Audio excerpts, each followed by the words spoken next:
Hi, my name is Dan Pergett, sales consultant with MarineMax in Rogers, Minnesota.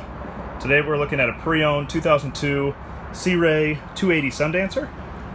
I apologize for the dirtiness of this boat. It's actually going to be going through the detail process soon, but I wanted to get a video online.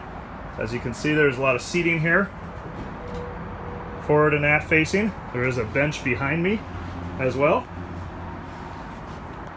Here we have a sink and storage area, faucet. Coming down to the cabin,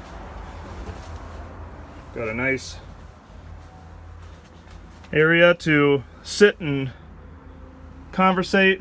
It also turns into a laying area. The boat's actually in very nice condition. Nice big laying area here.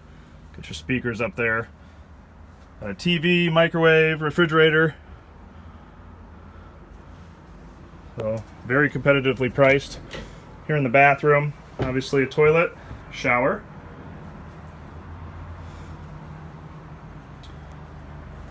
And under here we have a nice area as well, but like I said, cushions in there right now because it's currently being cleaned. And at the helm, all your necessary needed controls. This one does have a windlass anchor. So, as always, like and subscribe this video to get more updates. Again, my name is Dan Pergett, sales consultant with MarineMax in Rogers, Minnesota. Stop out to Rogers and check this boat out today.